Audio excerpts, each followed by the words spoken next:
If it's like this tomorrow, we'll be in good shape, dude. It's just 100 miles.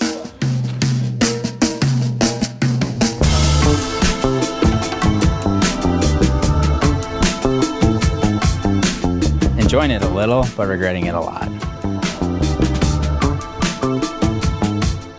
I know without a doubt I can finish this thing, but I don't know how bad I get hurt if I do that.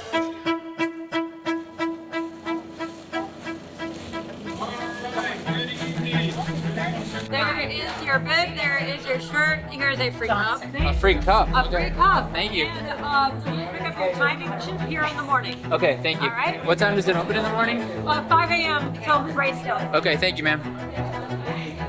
And turn it around. You can have it upside down if you want. Okay, 1, 2, 3. That's like mainly like if you want like a soda or something you don't want to put in your bottle. You just use this. It's kind of nice. You can just hang it on your thumb.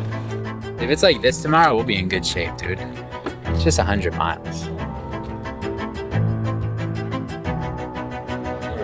Pre-race meal. Chicken Caesar pita. Chicken pita Caesar. I don't know what you call it. And fries. What is this called? Chicken Caesar pita. Chicken Caesar pita. Oh, sorry. You gotta get a picture of your pizza.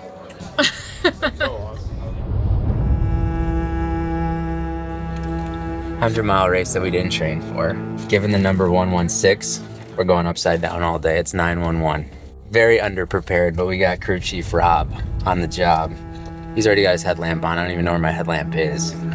We're gonna have you fueled, hydrated, locked in. We should try to do this whole thing with only 500 milliliters of water. Honestly, I'm doing it because my friend said he was gonna run the 100-mile race. He tried to talk me into it. I said no, because I don't want to train for it. And then it dawned on me, what would it look like to run a 100-mile race that I never trained for? You don't have to train to do this kind of stuff.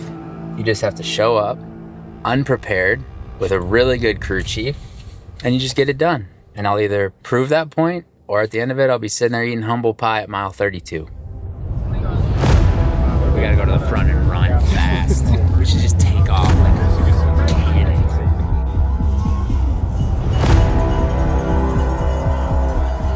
Is everybody just... I feel like we should run a little.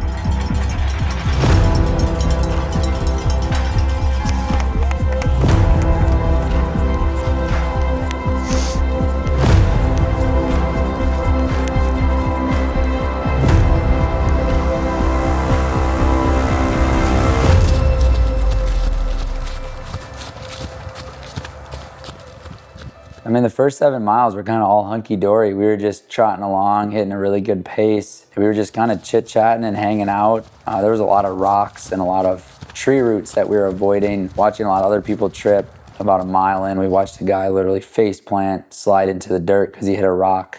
I think we'd each had a couple stumbles and a couple falls, but it wasn't too bad. A lot of laughs, and it was, you know, kind of like, hey, if we need help in this first lap, we're really screwed. And there's no chance we're gonna need help. We could do this pace all day. It felt super easy.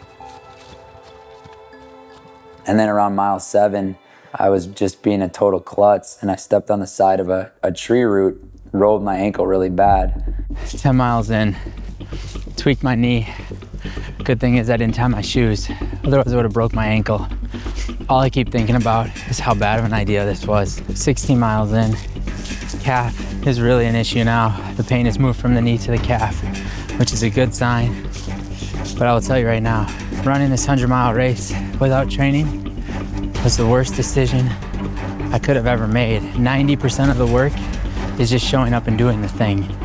Most people right now are sitting on their couch, scrolling their iPhones, just hanging out. At least we're out here doing it. And the only way you can win is if you at least put yourself in the game. 18 miles in, we caught a second wind. The pain is so bad, can't feel it anymore. And so we're running, we're cruising, we're feeling good. It's amazing. This whole day is gonna just be waves. You just gotta ride the waves. But if I was smart, I'd have a jet ski so I could jump the damn waves. It'd be so much easier. What happened? I lost one of my water bottles. I think I broke my toe. The knee pain is a little bit better, but now it's in my calf. and my hip flexor. I don't want to sit. If I sit, I'm not gonna get back up. So the first 7 miles were awesome. We were having fun. It was like a walk in the park. Twisted my knee really bad on a big rock. Regretting this a lot. Enjoying it a little, but regretting it a lot. I was feeling this internal conflict between the man I said I was gonna be, which was to run 100 miles without training, and the man I also said I was gonna be, which was to ride my bike 2,000 miles from Mexico to Canada. And I realized in that moment at mile 20, just how much of a conflict I was facing. How much did I really want to push my body? How much did I really want to push through the pain? Still going. You gotta be careful what you wish for in life, because generally you get exactly what you want. And I said, if this thing's gonna suck the whole entire time. And it looks like 93 or the 100 are gonna suck. Knee, not good. Calf, not good. Achilles, not good. It just was a lot of walking, trying to run, pain, walk, try to run, pain. I found sort of a second wind though around mile 32. I felt a lot of gratitude to just be out there. The weather was beautiful, and it just felt like good to have signed up for something that candidly I had no business signing up for. And I just felt like a lot of pride of like, I'm doing the thing. Whether I finish it or not, I'm here and I'm doing it.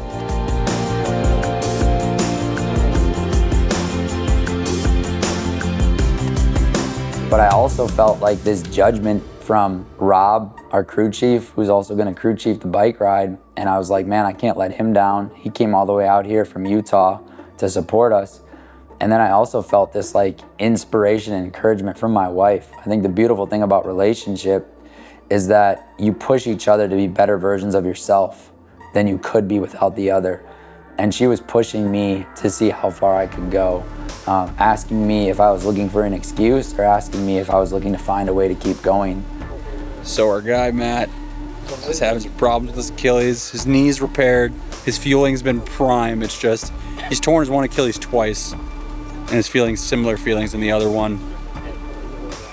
When I sat in that chair and changed my shoes, I just felt like their eyes looking through my soul as to like, we believe in you, you've got to keep going. It like feels like it's gonna rupture. And after having yours rupture twice, you just do not want to push that feeling. Like that gunshot in my ankle, I am mortified of. But let's go back out there. Let's see what happens. Okay, let's get some. Melissa called me. She said, don't be a little bitch. Do you want my help finishing this, or you want to complain about your Achilles? I know without a doubt I can finish this thing. But I don't know how bad I get hurt if I do that. I knew that timing was going to be tight to finish, but I saw sort of this light at the end of the tunnel coming out of that second aid station and was like, hey, they're here. They believe in me. They're supporting me. They're helping me. Like, I got to do it for them. I got to keep going. And so I just popped up out of the chair and just decided to keep going.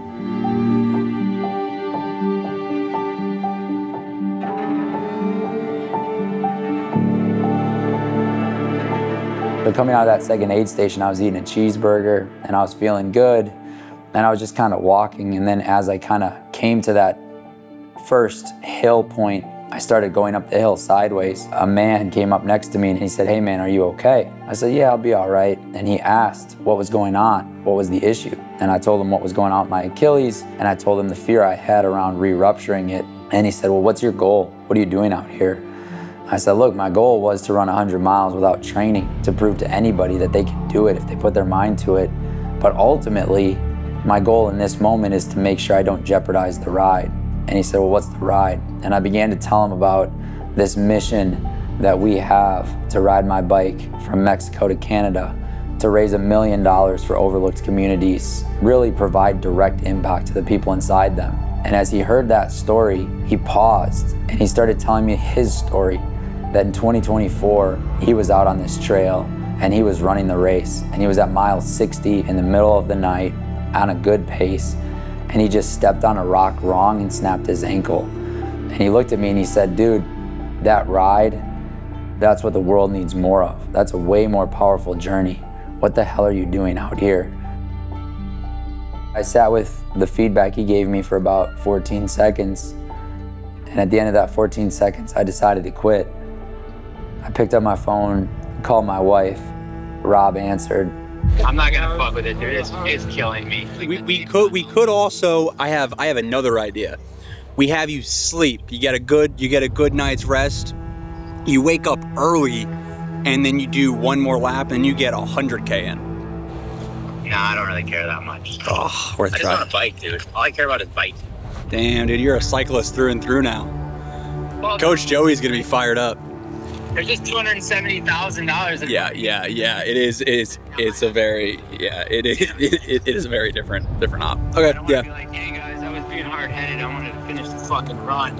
I can't do the ride anymore. Here's your money back. When you mentioned to me that you were still gonna do the 100-miler, like when the ride was established, I was like, this is gonna be a little cog in the machine. It But was not a good idea. It was a conflicting goal. Conflicting goals are never good. however, you did go further than you've ever gone before, so that's good. Oh yeah, dude. I had the time of my life. Matt's coming back. Are you serious? Okay, see you soon. Yeah. I'm shocked. Guess we don't need to go get nerd clusters. Hey, he did get 40 miles with no training. I think it's just a frustrating call. Yeah, if it happens, then it's like too late, right? Like if he snaps. Yeah. So.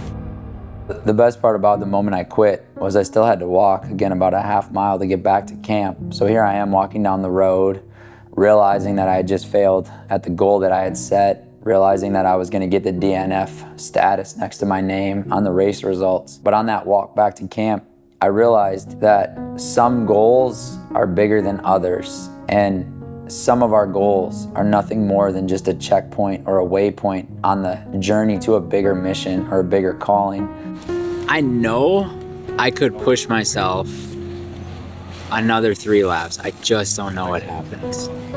But I would say this was a lot of wins. Like I feel like I disappointed you guys a little bit, but I will tell you, fueling is dialed in. Stomach had 0 issues. Legs overall feel really good except for the Achilles, which the Achilles isn't gonna be an issue on the bike.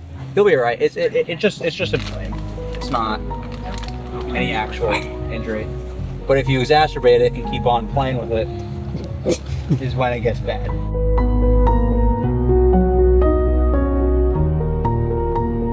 The last about 10 miles till I got back to you guys, I was 100% convinced and committed to going out and finishing this thing. I'm like, it's gonna suck, but I'm just gonna go out and finish it. And what I learned about myself is sometimes my stubbornness and hard-headedness can show up as ego, and that actually gets in the way of what truly matters.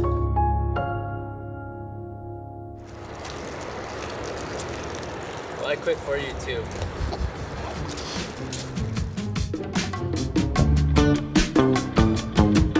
Didn't finish. Gonna have to do another one that I'm not training for. So, dude, if I didn't fuck up my knee, I think I would have finished. I really was feeling good. I mean, I was walking for the last 6 hours, so how can you feel bad?